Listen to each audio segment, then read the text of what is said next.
Hello, very beautiful community. It's 2:45 in the morning UK time, and we're going to take about 5 minutes to react to Russian drones in Polish airspace and make a few analytical remarks, and then make just perhaps 1 minute's worth of analysis of the Israeli attack in Qatar.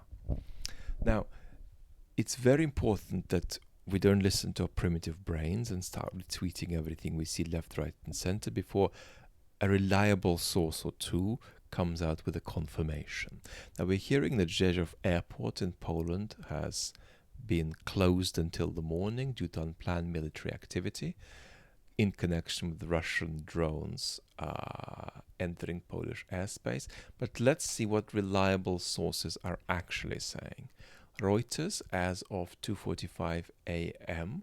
UK time, are saying that Poland has scrambled jets to safeguard airspace after Russia launches strikes on western Ukraine. Reuters goes on to say that Ukraine's Air Force reported that Russian drones did enter NATO member Poland's airspace, posing a threat to the city of Zamość. But the Air Force has since removed that statement from the Telegram messaging app. So this could be something of no significance. If it is something of some significance, then it is either a cock-up or a provocation. If it's a cock-up, then it's a commentary on the incompetence of the Russians and a commentary on the fact that in history, sparks of a contingent kind can trigger escalation because they force actors into making rapid decisions under conditions of pressure which they can get wrong, leading to further escalation and so on. So for all of our talk about the intentional malignity of the Putin regime, it's important to not underestimate the concerns around inadvertent escalation. If this were a provocation, then I think it would be an effective provocation because it would have a disinhibiting effect without the Russians incurring costs. The disinhibiting effect is not so great as to normalize the idea of Russia challenging Article 5 in the Baltics or in Finland, but it is to take us, a 0.25% closer toward a scenario like that being less shocking.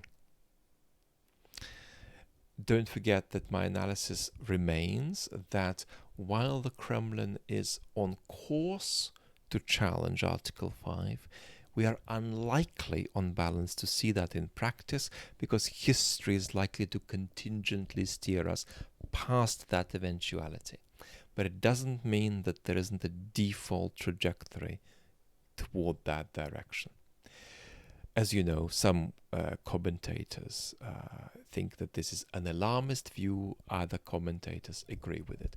What I would say is that the most convincing arguments about why it's highly implausible, about why Finland and the Baltics are really well defended, largely miss how political an enterprise it would be for the Russians to challenge Article 5.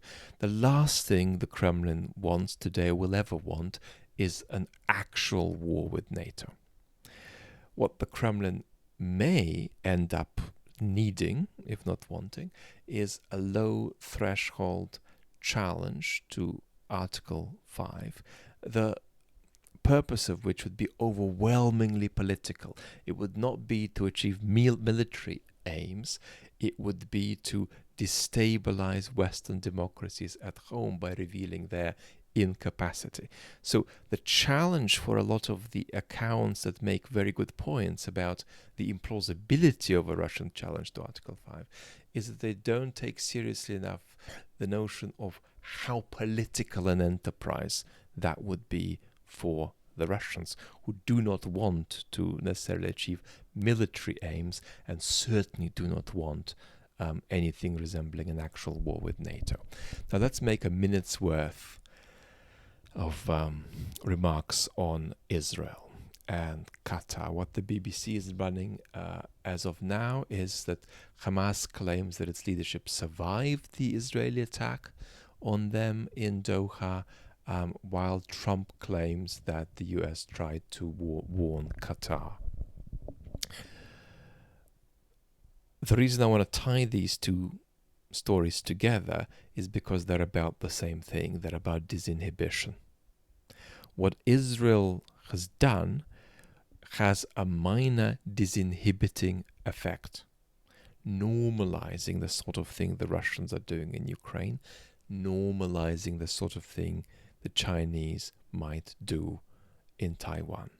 Israel hasn't acted like it has because it's broken, because it's breaking the international order. The international order is already broken, and Israel is doing what it's doing because we have a broken international order. But it's not broken entirely.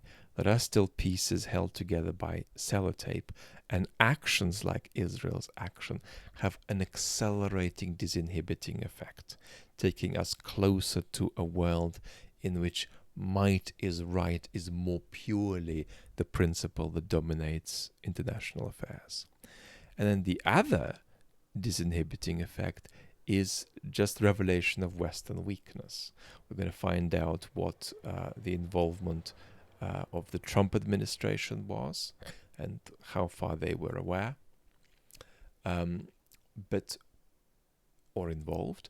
But we are already seeing a lamentably weak European response, failing to offer a clear condemnation, exposing European incapacity. And that, of course, is a real worry for Ukraine, because Europe is the center on which Ukraine intends to rely for the sustenance of its independence and its capacity to win the peace after the war stops, if and when the war stops. Lots of love.